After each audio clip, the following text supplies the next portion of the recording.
Hi friends, ഇന്ന് നമ്മൾ വളരെ ചെറിയൊരു ടോപ്പിക്കാണ് നമ്മൾ ഡിസ്കസ് ചെയ്യാനായിട്ട് പോകുന്നത്. Seem to be plus verb plus ING form. അത് സാധാരണയായിട്ട് ചെയ്യുകയാണെന്നാണ് തോന്നുന്നത് എന്ന അർത്ഥത്തിലാണ് നമ്മൾ ഉപയോഗിക്കുന്നത്. അതായത് ഒന്നോ അതിൽ കൂടുതലോ വ്യക്തികൾ മറ്റൊരു വ്യക്തിയെപ്പറ്റി സംശയം പറയുക. ആ ഒരു സന്ദർഭത്തിലാണ് ഇത് ഉപയോഗിക്കുന്നത്. നമുക്ക് എക്സാമ്പിൾസ് നോക്കാം. അയാൾ ബസ് കാത്തു നിൽക്കുകയാണെന്ന് തോന്നുന്നു. He seems to be waiting for the bus. He അവിടെ വന്നതുകൊണ്ട് നമ്മൾ സീംസ് ആണ് യൂസ് ചെയ്തത്. അവർ നമ്മളെപ്പറ്റി സംസാരിക്കുകയാണെന്ന് തോന്നുന്നു. They seem to be talking about us. അവിടെ ദേ സബ്ജക്റ്റായിട്ട് വന്നതുകൊണ്ട് നമ്മൾ സീം എന്നാണ് ചേർത്തിരിക്കുന്നത്. മാനേജർ ഉറങ്ങുകയാണെന്ന് തോന്നുന്നു. The manager seems to be sleeping. The manager എന്ന് പറയുന്നത് ഹി എന്നുള്ള അർത്ഥത്തിലായതുകൊണ്ടാണ് അവിടെ സീംസ് എന്ന് ഉപയോഗിച്ചിരിക്കുന്നത്. അവൾ എന്തിനെയോ പറ്റി ആലോചിച്ച് ഇരിക്കുകയാണെന്ന് തോന്നുന്നു.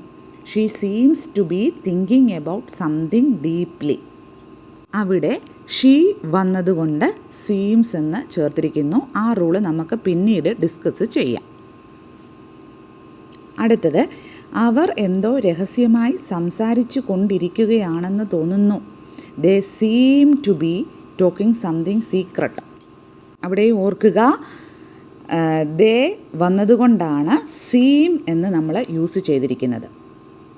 അവൾ ഒരു സ്വർണ്ണമാല തട്ടിയെടുക്കാനുള്ള ശ്രമത്തിലാണെന്ന് തോന്നുന്നു. She seems to be trying to lift a gold chain. അവിടെ ഷീ സബ്ജക്റ്റായിട്ട് വന്നതുകൊണ്ടാണ് നമ്മൾ സീംസ് എന്ന് യൂസ് ചെയ്തിരിക്കുന്നത്. ഞാൻ പറഞ്ഞുവല്ലോ ചില റൂൾസ് ഉണ്ടെന്ന്. ആ റൂൾസ് ഇതൊക്കെയാണ്.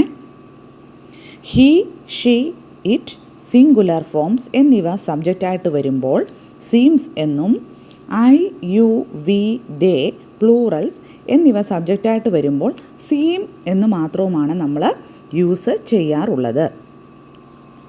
അപ്പോൾ എല്ലാവർക്കും ഈ ഒരു ടോപ്പിക്ക് മനസ്സിലായി കാണുമെന്ന് വിചാരിക്കുന്നു. വളരെ സിമ്പിളായിട്ടുള്ള ഒരു ടോപ്പിക്കാണ്. നമുക്ക് വളരെയധികം യൂസ്ഫുൾ ആയിട്ടുള്ള ടോപ്പിക്കുമാണ്. അപ്പോൾ ഈ ചാനൽ നിങ്ങൾ ആദ്യമായിട്ടാണ് കാണുന്നതെങ്കിൽ ഒന്ന് സബ്സ്ക്രൈബ് ചെയ്തേക്കണേ. ഫ്രണ്ട്സിനും മറ്റുള്ളവർക്കും ഒക്കെ ഒന്ന് ഷെയർ ചെയ്ത് കൊടുക്കുകയും വേണം. വീണ്ടും ഒരു പുതിയ ടോപ്പിക്കുമായിട്ട് അടുത്ത ക്ലാസ്സിൽ കാണാം. അതുവരേക്കും താങ്ക് യു.